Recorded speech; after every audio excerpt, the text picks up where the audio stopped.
এমন একটি আমলের কথা আজ আপনাদেরকে বলে দিব, যেই আমল করিলে সরাসরি গায়বী সাহায্য পাওয়া যায়। সুবহানাল্লাহ। ধরুন চতুর দেওয়ালে আপনার পিঠ থেকে গিয়েছে, যাওয়ার মতো কোনো রাস্তা আপনার জন্য খোলা নেই, যেই দিকেই যাবেন শুধু বিপদ আর বিপদ, অভাব আর অভাব। এমন সময় এই ছোট্ট আমলটি যদি করতে পারেন, আল্লাহ তাআলা আপনার জন্য সমস্ত রাস্তা খুলে দিবেন এবং আপনার জন্য সঙ্গে সঙ্গে গায়বী সাহায্য পাঠাবেন। সুবহানাল্লাহ। সম্মানিত দিনী ভাই বোন, বিশেষ করে যারা রিজিকের অভাবে আছেন, তারা যদি এই ছোট্ট আমলটি এশার নামাজের পরে করতে পারেন, আল্লাহ তাআলা সঙ্গে সঙ্গে আপনাকে রিজিকের ব্যবস্থা করে দিবেন। এই ছোট্ট আমলের বরকতে আল্লাহ তাআলা হযরত ফাতিমা রাদিয়াল্লাহু তাআলা আনহার ঘরে গায়বী সাহায্য দান করেছিলেন। সম্মানিত দিনী ভাই ও বোন, অনেকে আছেন অভাবগ্রস্ত, অনেকে ঋণগ্রস্ত, লক্ষ লক্ষ কোটি কোটি টাকা ঋণ করে ফেলেছেন। অনেক চেষ্টা করেছেন ঋণ পরিশোধ করার জন্য, কিন্তু আপনার ঋণ কোনোভাবেই পরিশোধ হচ্ছে না। আমি বলবো প্রত্যেক দিন এশার নামাজের পরে এই ছোট্ট আমলটি করুন, আল্লাহ তাআলা কুদরতিভাবে আপনার সমস্ত ঋণকে পরিশোধ করে দিবেন। সুবহানাল্লাহ। সকল প্রকার অভাব, অনটন, দুঃখ, কষ্ট, পেরেশানি, দুশ্চিন্তা দূর করে আল্লাহ তাআলা চতুর্দিক থেকে আপনাকে অঝোর ধারায় রিজিক দান করিবেন। সম্মানিত দিনী ভাই ও বোন, হযরত ফাতেমা রাদিয়াল্লাহু তাআলা আনহার ঘরে কখনো কখনো একদিন খাবার থাকতো না, আবার কখনো কখনো 3 দিন, কখনো 7 দিন, কখনো 15 দিন, কখনো 1 মাস, কখনো 3 মাস, 3 মাস পর্যন্ত মাঝে মধ্যে তার ঘরে কোনো রকম খাবার থাকতো না। ঠিক এরকম একবার হযরত ফাতেমা রাদিয়াল্লাহু তাআলা আনহার ঘরে কোনো রকম খাবার ছিল না। তখন ক্ষুধার জ্বালায় সকলেই অতিষ্ঠ হয়ে গিয়েছিল, ক্লান্ত হয়ে গিয়েছিল। সম্মানিত দিনী ভাই ও বোন, হযরত আলী রাদিয়াল্লাহু তাআলা আনহু চলে গেলেন মসজিদে নববীতে সালাত আদায় করার জন্য। তিনি সালাত শেষে দেখতে পারলেন মসজিদে নববীর একটি পিলারের সঙ্গে বেশ কয়েকটি ছাগল বাঁধা রয়েছে। তিনি সাহাবীদেরকে জিজ্ঞেস করলেন, ও সাহাবীরা, এই ছাগলগুলো কার? এই ছাগলগুলো কোথা থেকে এসেছে? সাহাবীরা বললেন, এই ছাগলগুলো নবী করিম সাল্লাল্লাহু আলাইহি ওয়াসাল্লামের কাছে হাদিয়া এসেছে। হযরত আলী রাদিয়াল্লাহু তাআলা আনহু এই কথা শোনার সঙ্গে সঙ্গে খুশি হয়ে গেলেন, কারণ তিনি ছিলেন আল্লাহ নবী সাল্লাল্লাহু আলাইহি ওয়াসাল্লামের আদরের কন্যা হযরত ফাতিমা রাদিয়াল্লাহু তাআলা আনহার স্বামী। সম্মানিত দিনী ভাই ও বোন, হযরত আলী রাদিয়াল্লাহু তাআলা আনহু তিনি মনে মনে এই চিন্তা করলেন যে আল্লাহ নবী সাল্লাল্লাহু আলাইহি ওয়াসাল্লাম যদি আমাদের এই দুরবস্থার কথা জানতে পারে, আমাদের এই অভাবের কথা জানতে পারে, তাহলে অবশ্যই এখান থেকে আমাদেরকে একটি ছাগল দিবেন আহার করার জন্য, আর আমরা তা আহার করতে পারবো। এই কথা চিন্তা করতে করতে তিনি নামাজ শেষ করে বাড়িতে চলে আসলেন। বাড়িতে এসে এই কথা তিনি হযরত ফাতিমা রাদিয়াল্লাহু তাআলা আনহাকে বললেন, ও ফাতিমা, আমি নামাজ পড়তে গিয়েছিলাম, নামাজ শেষে আমি দেখতে পারলাম মসজিদের পিলারের সঙ্গে বেশ কয়েকটি ছাগল বাঁধা রয়েছে। আমি সাহাবীদেরকে জিজ্ঞেস করলাম, ও সাহাবীরা, এই ছাগলগুলো কার? সাহাবীরা বলল, এই ছাগলগুলো আল্লাহ নবী সাল্লাল্লাহু আলাইহি ওয়াসাল্লামের কাছে হাদিয়া এসেছে। সুবহানাল্লাহ। হযরত আলী রাদিয়াল্লাহু তাআলা আনহু যখন এই কথা হযরত ফাতিমা রাদিয়াল্লাহু তাআলা আনহাকে বললেন, হযরত ফাতিমা রাদিয়াল্লাহু তাআলা আনহাও খুশি হয়ে গেলেন, কারণ তিনিও চিন্তা করলেন যদি আল্লাহ নবী সাল্লাল্লাহু আলাইহি ওয়াসাল্লাম আমাদের এই দুরবস্থার কথা জানতে পারে, আমাদের এই অভাবের কথা জানতে পারে, তাহলে অবশ্যই আমাদেরকে একটি ছাগল হলেও দিবেন আহার করার জন্য। তখন হযরত আলী রাদিয়াল্লাহু তাআলা আনহু এবং হযরত ফাতিমা রাদিয়াল্লাহু তাআলা আনহা পরামর্শ করলেন। পরামর্শক্রমে হযরত ফাতিমা রাদিয়াল্লাহু তাআলা আনহা তার বাবার বাড়িতে চলে আসলেন ছাগল নেওয়ার জন্য। সম্মানিত দিনী ভাই ও বোন, হযরত ফাতিমা রাদিয়াল্লাহু তাআলা আনহা যখন বাড়িতে এসে দরজায় নক করলেন, তখন আল্লাহ নবী সাল্লাল্লাহু আলাইহি ওয়াসাল্লাম আম্মা জান আয়েশা রাদিয়াল্লাহু তাআলা আনহার সঙ্গে কথাবার্তা বলতেছিলেন। যখন তিনি দরজায় নক করলেন, সঙ্গে সঙ্গে আল্লাহ নবী সাল্লাল্লাহু আলাইহি ওয়াসাল্লাম দাঁড়িয়ে গেলেন, তার গায়ে থেকে চাদর মুবারক পড়ে গেল। সুবহানাল্লাহ। তিনি কাঁপতে থাকলেন। সম্মানিত দিনী ভাই বোন, আল্লাহ নবী সাল্লাল্লাহু আলাইহি ওয়াসাল্লাম বললেন, ও আয়েশা, এটা আর কেউ নয়, নয়, এটা হলো আমার প্রিয় কন্যা হযরত ফাতেমা রাদিয়াল্লাহু তাআলা আনহা।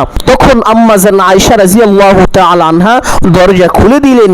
দেখতে পারলেন ঠিকই দরজার সামনে হযরত ফাতেমা রাদিয়াল্লাহু তাআলা আনহা চলে এসেছেন।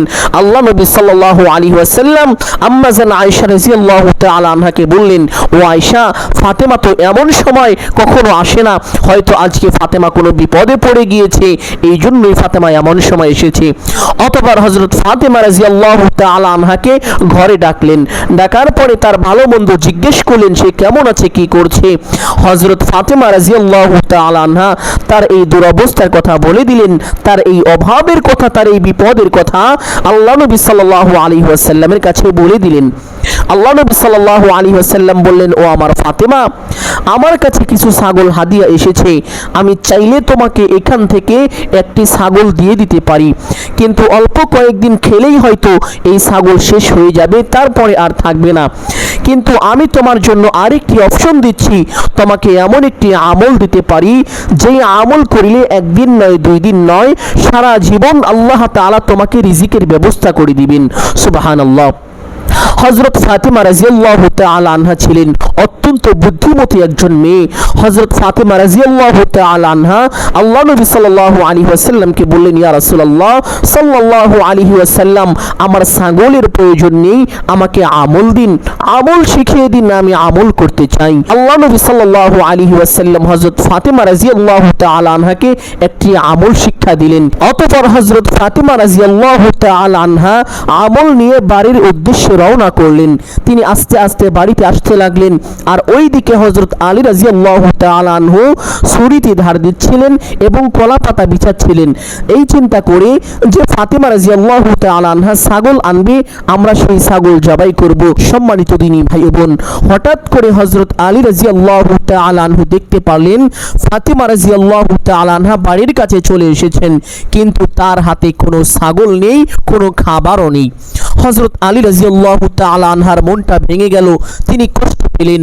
অতঃপর হযরত ফাতেমা রাদিয়াল্লাহু তাআলা আনহা যখন বাড়িতে চলে আসলেন, হযরত আলী রাদিয়াল্লাহু তাআলা আনহু তাকে সান্ত্বনা দিলেন, এইভাবে বললেন, ও ফাতেমা, আমি বুঝতে পেরেছি তুমি যাওয়ার পূর্বেই হয়তো সমস্ত ছাগল বিতরণ করা হয়ে গিয়েছে, এই জন্যই তুমি খালি হাতে এসেছো। হযরত ফাতেমা রাদিয়াল্লাহু তাআলা আনহা বললেন, না, আমি যাওয়ার পূর্বে কোনো ছাগল বিতরণ হয়নি। আমি যখন আল্লাহ নবী সাল্লাল্লাহু আলাইহি ওয়াসাল্লামের কাছে আমার এই দুরবস্থার কথা, আমাদের এই অভাবের কথা তুলে ধরলাম, আল্লাহ নবী সাল্লাল্লাহু আলাইহি ওয়াসাল্লাম আমার সামনে 2টি অপশন রাখলেন। একটি অপশন হলো, ও ফাতেমা, আমি তোমাকে একটি ছাগল চাইলেই দিতে পারি, কিন্তু এই ছাগল কয়েকদিন খেলেই শেষ হয়ে যাবে, তারপরে কিন্তু আর থাকবে না। কিন্তু আমি তোমাকে এমন একটি আমল শিখিয়ে দিতে পারি, যেই আমল করিলে একদিন নয়, 2 দিন নয়, আল্লাহ তাআলা তোমাদেরকে সারা জীবন রিজিকের ব্যবস্থা করে দিবেন এবং মৃত্যুর পরেও তোমরা আল্লাহ তাআলার পক্ষ থেকে উত্তম রিজিক পাবে। সুবহানাল্লাহ। সম্মানিত দিনী ভাই বোন, অতঃপর হযরত ফাতেমা রাদিয়াল্লাহু তাআলা আনহা বললেন যে আমি চিন্তা করলাম যে আব্বাজান তো ঠিকই বলেছেন, আমি যদি ছাগল নিয়ে যাই তা অল্প কয়েকদিন খেলেই শেষ হয়ে যাবে, তারপরে কি খাবো, তারপরে তো আর এই ছাগল থাকবে না।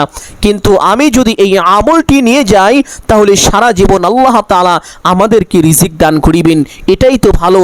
আর আমি এটাকেই ভালো মনে করে আমল নিয়ে এসেছি, ছাগল রেখে এসেছি। হযরত আলী রাদিয়াল্লাহু তাআলা আনহু এই কথা শুনে সঙ্গে সঙ্গে খুশি হয়ে গেলেন। তিনি বললেন, আল্লাহ তোমাকে এই জন্যই জান্নাতের সর্দারিনী হিসেবে কবুল করেছেন। অতঃপর হযরত আলী রাদিয়াল্লাহু তাআলা আনহু এবং হযরত ফাতেমা রাদিয়াল্লাহু তাআলা আনহা তারা দুজন মিলে এশারের নামাজ পড়ে এই আমলটি করলেন। সম্মানিত দিনী ভাই বোন, আমলের নিয়মটি বলে দিচ্ছি, সকলেই গভীর মনোযোগ দিয়ে শুনবেন ইনশাআল্লাহ। আমলের নিয়মটি হলো, এশারের 4 রাকাত ফরজ নামাজ পড়ার পরে 2 রাকাত সুন্নত নামাজ পড়িবেন। 2 রাকাত সুন্নত পড়ার পরে আপনি এই আমলটি করিবেন। বিতরের নামাজ পড়ে পড়ার চেষ্টা করিবেন, আবার চাইলে বিতরের নামাজ পড়েও আমলটি করতে পারেন, কোনো সমস্যা নেই। সম্মানিত দিনী ভাই বোন, চেষ্টা করিবেন এই আমলটি করার পূর্বে 2 রাকাত তাহাজ্জুদ নামাজ আদায় করে নেওয়ার। এই নামাজ আদায় করে এই আমলটি যদি করতে পারেন সরাসরি সাহায্য পাবেন, 1 সেকেন্ডও সময় লাগবে না আপনার উপরে আল্লাহ তাআলার পক্ষ থেকে সাহায্য আসতে। সম্মানিত দিনী ভাই বোন, প্রথমে সেই স্থানে বসবেন, বসে এই ছোট্ট দুরূদটি পাঠ করিবেন এইভাবে, আল্লাহুম্মা সাল্লি আলা মুহাম্মাদিন আবদিকা ওয়া রাসূলিকা ওয়া আলাল মুমিনিনা ওয়াল মুমিনাতি ওয়াল মুসলিমিনা ওয়াল মুসলিমাতি। অসংখ্য অগণিত দুরূদের মধ্য থেকে সবচেয়ে দামি দুরূদ হলো দুরূদে ইব্রাহিম। কেন আমি এই সময় অন্যান্য দুরূদ পাঠ করার কথা বললাম না, আমি এই দুরূদ কেন পাঠ করার কথা বলছি? সম্মানিত দিনী ভাই বোন, এই দুরূদ হলো ধন সম্পদ বৃদ্ধির দুরূদ। এই দুরূদ পাঠ করিলে ধন সম্পদে বারাকা চলে আসে এবং নিয়মিত পাঠ করিলে আল্লাহ তাআলা গুপ্ত ধন দান করেন। সুবহানাল্লাহ। এই জন্য এই দুরূদটি বেশি বেশি পাঠ করার চেষ্টা করিবেন। আমলের সময় এইভাবে 21 বার পাঠ করিবেন, আল্লাহুম্মা সাল্লি আলা মুহাম্মাদিন আবদিকা ওয়া রাসূলিকা ওয়া আলাল মুমিনিনা ওয়াল মুমিনাতি ওয়াল মুসলিমিনা ওয়াল মুসলিমাতি। এক সাহাবী রাদিয়াল্লাহু তাআলা আনহু আল্লাহ রাসূল সাল্লাল্লাহু আলাইহি ওয়াসাল্লামকে জিজ্ঞেস করলেন, ইয়া রাসূলুল্লাহ সাল্লাল্লাহু আলাইহি ওয়াসাল্লাম, আমি আমার দুআর কতটুকু অংশ আপনার জন্য নির্ধারণ করব? আল্লাহ নবী সাল্লাল্লাহু আলাইহি ওয়াসাল্লাম বললেন, ও আমার সাহাবী, তোমার যতটুকু ইচ্ছে। সাহাবী আবার বললেন, ইয়া রাসূলুল্লাহ সাল্লাল্লাহু আলাইহি ওয়াসাল্লাম, আমি যদি আমার দুআর 4 ভাগের 1 ভাগ আপনার জন্য নির্ধারণ করি? আল্লাহ নবী সাল্লাল্লাহু আলাইহি ওয়াসাল্লাম বললেন, ও আমার সাহাবী, তোমার যতটুকু ইচ্ছে, তবে বেশি করতে পারলে ভালো। সাহাবী আবার বললেন, ইয়া রাসূলুল্লাহ সাল্লাল্লাহু আলাইহি ওয়াসাল্লাম, আমি যদি আমার দুআর 4 ভাগের 2 ভাগ অর্থাৎ আমার দুআর অর্ধেক দোয়া আপনার জন্য নির্ধারণ করি? আল্লাহ নবী সাল্লাল্লাহু আলাইহি ওয়াসাল্লাম বললেন, ও আমার সাহাবী, তোমার যতটুকু ইচ্ছে, তবে বেশি করতে পারলে ভালো। সাহাবী আবার বললেন, ইয়া রাসূলুল্লাহ সাল্লাল্লাহু আলাইহি ওয়াসাল্লাম, আমি যদি আমার দুআর 4 ভাগের 3 ভাগ আপনার জন্য নির্ধারণ করি?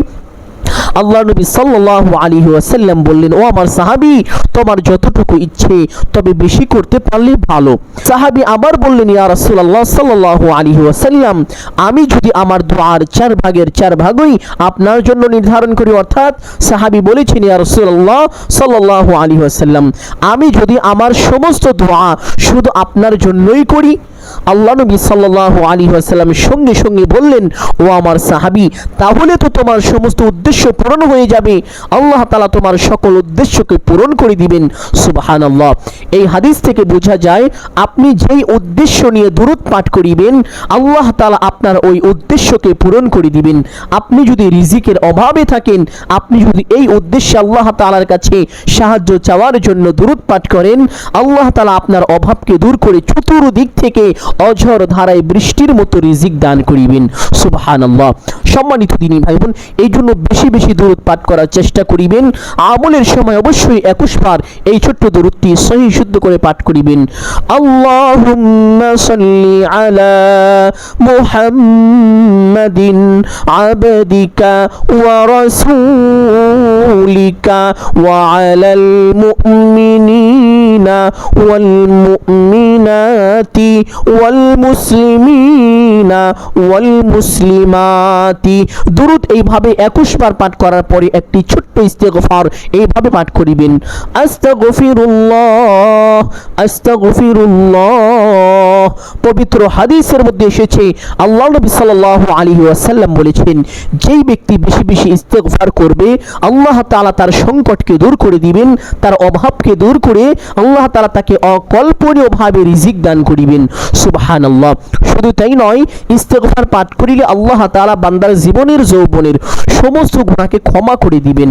সম্মানিত দিনী ভাই বোন, ইস্তেগফারটি যখন পাঠ করিবেন, জীবনের সমস্ত গুনাহের কথা স্মরণ করে, জীবনে যত গুনাহ করেছেন, শিরকি, কুফরি, বিদআতি, নাফরমানি, চগলখড়ি, এমনকি জিনাহের মতো ভয়ঙ্কর গুনাহও যদি করে থাকেন, সমস্ত গুনাহের কথা স্মরণ করে আল্লাহ তাআলার দরবারে লজ্জিত ও অনুতপ্ত হয়ে ক্ষমার আশায় একমাত্র আল্লাহকে সন্তুষ্টি করার জন্য ইস্তেগফারটি মুহাব্বতের সাথে এইভাবে পাঠ করিবেন।